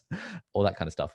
So short answer, yes, I think you should reply to every comment because people are giving you your time to watch your videos while your channel is small, and that's really nice. But over time, it's not a needle moving optimization, especially as your channel grows and it becomes less of a, it becomes like a, oh my God, you replied to my comment, rather than a, oh, that's kind of cool, if that makes sense. Anyway, my voice is now on the verge of disappearing. So that brings us to the end of the course. Thank you again, everyone, for allowing us to be with you on this journey. We've had a fun time. It's been great. I know Angus and Elizabeth and the rest of the team have had an absolute blast hanging out with you all, as have I. It's been really fun. Angus, any words you want to share? Any words you want to say? Anything inspirational? I'll mute myself so we don't get feedback. There we go. Yeah, no, it's been good. As usual, another fantastic cohort. Always seems to surpass previous ones. So well done, cohort 3. Probably better than cohort 2. Anyone who's seen cohort 2 here, then But yeah, no, it does get better each time, and it's been really good. Time seems to fly. So yeah, really good having you all on, and hopefully you all join the community as well afterwards and carry on engaging with P2A and everyone else, because that's what we're going to be trying to do, build the community around 1,000 people already. So yeah, hope to see you carrying on. Certainly not the end. Oh, bloody hell. Sick. Yeah. Community. Yeah, it's good. Launching officially, I think, on July the 26th with a probably guest workshop. We've got the other guest workshop with the Dragon Fruit guys on July the 30th. We're trying to do 1 or 2 community events every single week for the next like 5 years. And you will have access to all of them for free forever, because you are our students and our alumni for life now. We're also launching our Part-Time YouTuber Academy YouTube channel, where we would love for you guys to submit videos about your YouTube journey and stuff. That can be like educational content for people wanting to start on YouTube. And now that you've been through the course and you've started YouTube or grown on YouTube or scaled your channel, if you've got 100K plus subs or whatever, whichever stage of the journey you're at, you have stuff that you could teach people who are one step behind you in the journey. And so we'd love for you to potentially make videos about that. We'll be giving you more details about that in the community type side of things, but yeah, very keen on that. So start having a think about like, hey, if you were to have a video on Part-Time YouTuber Academy YouTube channel, which would then link to your main channel, which might be a good source of traffic, what is the thing about YouTube that you would teach someone who is one step behind you in the journey? Obviously, we're going to have a quality requirement here. Like it needs to be an actually good video. But yeah, what else? That'll be fun. The community is going to be good. We'll be seeing you, hopefully more of you, if you want to join the community events. But to be honest, the point of the community is not for it to be another source of procrastination or yet another source of content that you have to watch. The point of the community is so that we can all help one another on this journey for the next like 5-10 years about being part-time YouTubers, and the accountability and all the community stuff that comes with that. We're going to be doing probably a physical in-person event sometime towards the end of the year, maybe like a Christmas ball, Christmas party, something like that in London. We'll give you more details closer to the time. There are physical meetups happening. I think Cohort 2 does a few of them. There's actually one happening like middle of August that I got a calendar invite for the other day. That should be fun. So it's cool. We're part of this community forever. Thank you again for joining us on the course. Hope you found it really helpful. Please do fill out the survey. If you didn't find the course helpful, please fill out the survey and tell us, and we'd love to improve things and help sort things out. If there's stuff that you wanted to cover that wasn't covered, again, email us. We're here for you. We're here for you forever. But otherwise, all the best on your YouTube journeys. I hope you have a fantastic time, and I hope you continue YouTube for the next 2 years at least and have fun along the way. So thanks again for being part of the journey, and for letting us to be a part of your journey. And we'll see you tomorrow for the Academy Awards and after party. Bye-bye.